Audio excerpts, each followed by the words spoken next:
빅데이터로 인터넷에서 화제가 되고 있는 이슈를 살펴보는 시간입니다. 이슈 이수다.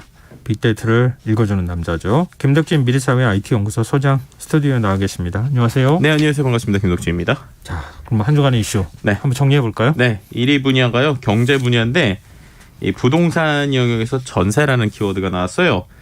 전세요? 네, 이게 왠가 이제 좀 살펴봤더니 올 상반기에 거래에 대한 이야기가 나온 건데요.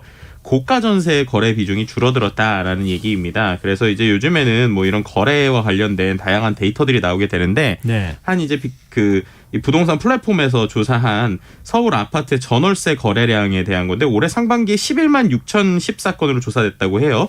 이게 전월세 실거래 가격을 발표한 2011년 이후로 거래 건수는 가장 많은 수치라고 합니다. 근데 이 거래 건수가 많다는 건 그만큼 이제 월세 거래가 상당히 많아졌다는 건데요. 2017년 하반기 이후에 꾸준히 증가해서 지난해 하반기부터 거래량 4만 건을 넘어섰고요. 그런데 이제 고가의 전세 거래량은 줄었다고 합니다. 그래서 이제 전세 보증금 6억 원 초과 거래량의 비중이 전체 30.9%로 이제 그래도 여전히 높았지만 지난해 33.2%보다 줄었다라는 것이고요. 근데 전반적으로 봤을 때 말씀드렸던 것처럼 좀 고가의 전세들이 좀 줄고 있고 특히나 이제 매매 거래량 같은 경우는 꾸준히 감소세를 타고 있다라는 겁니다. 그래서 이게 왜 그런가에 대해서 이야기가 나올 때 결국 대출 금리가 올라서 매매 수요가 전세로 가고 뭐 전세 수요가 월세로 옮겨가는 거 아니냐라고 하는 이야기들이 좀 나오고 있고요. 이와 함께 이제 또 한 부동산 빅데이터 회사의 데이터를 봤더니 지난 18일 서울시 아파트 전세 물건이 이제 16일 기준으로 37,102건 정도 있다고요. 그러니까 서울 아파트에 전세가 이제 나와 있는 것들이죠. 이게 이제 2020년 8월 이후로 가장 많은 양이라고 해요. 그러니까는 한때 뭐 전세가 없어서 못 구한다 이랬다가 다시 이제 한 2020년 임대차 입법 제정되기 전에 이전 물량을 회복한 셈이라고 합니다. 그러니까 그만큼 이제 전세가 이제 예전보다 좀 많이 나오고 있고 생각보다 많이 거래가 안 되고 있다는 것인데요. 근데 이거에 대해서 이제 이제 이러한 언론에서는 어떠한 지금 전세가 예전보다 좀 많이 이제 어떻게 보면 전세값 때문이다라고 얘기를 하고 있는데 또 한편에서는 반대의 의견들 나오고 있어요. 예를 들면은 실제로 이제 전세를 사야 되는 사람들, 예를 들면 신혼부부들, 이런 부부들 입장에서는 뭐 전세값 떨어졌다는데 체감이 잘 안 된다라고 하는 이야기들이 나오는 거예요. 그래서 이제 왜 월세를 사느냐라고 할 때 이러한 뭐 이자도 있지만 실제적인 절대값 자체가 뭐 떨어졌다고는 하지만 생각보다 체감이 안 된다는 겁니다. 근데 이게 언제 기준이냐? 한 1년 전이나 2년 전과 비교해서 아직은 여전히 좀 덜 떨어졌다라는 것인데요. 뭐 실제로 보면은 좀 예시를 하나 드려드릴 수 있을 것 같은데 강남구 역삼동의 역삼 푸르지오 이제 전용 면적 59.88제곱미터짜리가 이번 달에 9억 4,500만 원의 전세 계약이 이루어졌다고 해요. 근데 이게 올해 2월에는 이게 11억 7천만 원이었다고 합니다. 그러니까 그때에 비하면 2억 원 정도 2억 원 넘게 내린 가격인데 이제 중요한 거는 지난해 같은 기간에는 이게 6억에서 7억 원 사이였다는 것이죠. 그러니까는 지난해 기준으로 보면 6, 7억 원이었는데 이게 11억까지 올랐다가 이제 9억대로 떨어졌다라고 하니까 어쨌든 작년부터 뭔가 전세 준비하시던 신혼부부들 같은 경우에는 여전히 비싸서 못 사는 거다. 뭐 이런 식의 이야기들이 나오고 있어가지고요. 여전히 뭐 전세나 월세에 대한 이야기들이 여전히 나오고 있지만 어쨌든 신혼부부 입장에서는 조금은 여전히 좀 어려운 상황이다. 뭐 이런 것들도 SNS상에서 좀 나오고 있는 상황입니다. 근데 보통 이렇게 강남구 아파트를 사례로 비교하면은 더 남의 얘기처럼 들릴 것 같아서 걱정이에요, 사실은. 네, 그러니까요. 그러니까 너무 비싼 거니까 실제로는 이거보다는 뭐 비교하기가 어려울 정도로 뭐 이거하고 많이 좀 가격 차이가 나긴 할 것 같은데 집주인 입장에서는 0.1% 떨어져도 많이 떨어졌다 생각하고 들어가는 사람 입장에서는 겨우 이거 떨어진 거 가지고 떨어졌냐고 얘기하는 이런 상황이 아닐까 싶네요. 근데 전세와 관련해서 또 다른 키워드가 있다고요? 네, 지금 말씀드린 대로 왜 이렇게 전세가 줄었을까라고 할 때 이제 뉴스에서의 분석들은 뭐 이런 금리나 이런 것들에 대한 이야기가 나오는데 SNS상에서는 오히려 최근에 이 이야기가 많이 나와요. 어떤 이야기냐면 전세 사기와 관련된 이야기입니다. 그러니까 전세 보증금을 계속 지금 이제 쉽게 말해서 다주택자에 떼어온 전세 보증금이 너무 늘어나고 있다는 것인데요. 실제 이제 이번에 보도가 하나 나왔죠. 이제 주택도시보증공사에서 최근에 집주인 대신에 세입자들에게 어떠한 이 전세 보증금 일부를 이제 보증해주는 제도들이 있잖아요. 그런데 이 보증이라는 게 결국에는 집주인 대신에 세입자에게 먼저 지급을 하고 그 다음에 이 주택도시보증공사가 집주인에게 돈을 이제 돌려받아야 되는데 이 다시 돌려받지 못한 보증금이 약 8,909억 정도라고 합니다. 맞네요. 네, 근데 그 중에서 72%인 6,398억이요 다주택자. 그러니까는 집이 한 채가 아니라 뭐 두세 채 이상 사서 그런 것들을 이제 전세로 놓는 이른바 이제 비즈니스를 하시는 분들의 부채라는 거예요. 그러니까 그만큼 이게 계속적으로 얘기 나오는 게 좀 의도적인 거 아니냐. 그리고 이건 좀 어떤 그냥 정말로 이 사람이 급해서가 아니라 이거를 악용하는 것이 아니냐라고 하는 이야기를 나오고 있는 것이고요. 실제로 그런 것 때문인지 최근에 또 인천 미추홀구에서 전세 사기 피해액이 한 400억대다 뭐 이런 얘기들까지 좀 나오고 있는 상황입니다. 그래서 뭐 한두 개 동으로 이루어진 아파트나 오피스텔 건물이 통째로 법원 경매에 넘어가면서 뭐 세입자들이 전세금을 돌려받지 못하는 이런 일들이 있다 보니까 세입자들 입장에서는 지금 금액도 이렇게 지금 왔다 갔다 해서 불안한데 차라리 그냥 이럴 거면 전세 안 사고 월세 사는 게 낫지 않나 라고 하는 이야기도 좀 같이 나오고 있는 게 좀 안타까운 현실이라고 볼 수 있을 것 같습니다. 이른바 임대업자로 등록하고 임대업자로 해서 계속 이렇게 보증을 받고 난 다음에 그 돈 가지고 다시 돌려막기 하고 또 다른 집을 사고 이런 사람들이 지금 이렇게 돈을 제대로 못 돌려주고 있다는 거잖아요. 보증금을.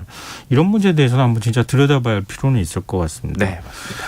자, 2위 주제는 어떤 분야에서 나왔습니까? 2위 주제는 정치 분야고요. 외교 쪽의 키워드입니다. 역시 윤 대통령이 지금 엘리자베스 2세에 배웅하고 내친 김에 이제 유엔 총회 전반적으로 이제 지금 외교의 시간이 열렸다라고 하는 분석 기사들인데요. 그러니까는 엘리자베스 2세 영국 여왕 장례식을 시작으로 해서 뭐 영국, 미국, 캐나다 등을 순방하고 또 특히나 내일 새벽에는 이제 유엔 총회 기조연설도 예정돼 있다 보니까 지금부터의 이 외교에 대한 여러 가지 평가나 혹은 분석들이 지금 나오고 있는 상황으로 볼 수 있을 것 같습니다. 특히나 최근에 이제 대외 환경이 워낙 많이 변화하다 보니까 미국, 중국, 일본 등 이제 크고 작은 국내적 정치적 변화를 앞두고 있는 각 나라와 어떤 외교적인 우리가 주고받는 것을 어떻게 잘할 수 있을까 이런 것들에 대한 뭐 기대와 불안, 걱정 뭐 이런 얘기들이 계속 나오고 있는 상황이라고 볼 수 있을 것 같습니다. 네, 오늘부터 사실 뭐 오늘 내일 넘어가는 게 본 게임이라고 봐야 되는 거죠. 그렇죠. 성과를 좀 냈으면 좋겠고요. 네. 자, 3위 주제는 어떤 겁니까? 3위 주제는 사회 분야고요. 신당이라는 키워드인데요. 신당역입니다. 그러니까는 신당역 스토킹 살인 사건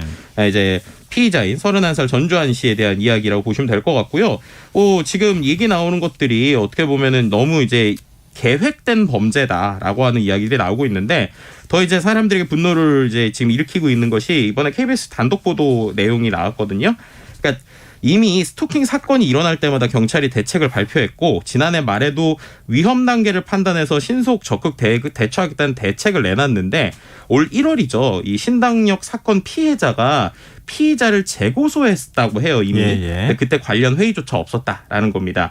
그러니까는 지난해 10월에도 고소했고 스토킹이 끊이지 않자 올해 1월에도 다시 고소했는데 이런 경우라면은 당연히 즉시 조사 입건을 해야 되는데 긴급 신변 보호 조치를 취하지 않았다라는 것들에 댓글에서 이제 사람들의 분노가 상당히 나오고 있는 상황이고요. 그 외에 또 이러한 신당역 스토킹 살인 사건을 계기로 해서 스토킹 범죄 예방 처벌 강화 목소리가 지금 커지고 있는데 최근에 또 헤어진 여자친구를 스토킹하고 흉기로 위협한 남성을 상대로 경찰이 유치장 유치 조치를 신청했지만 검찰이 기각한 것이 또 최근에 나왔다고 합니다. 그러다 보니까 댓글에서도 계속 이런 기사들이 최근에 많이 나오고 있는데 제대로 처벌받은 게 없다.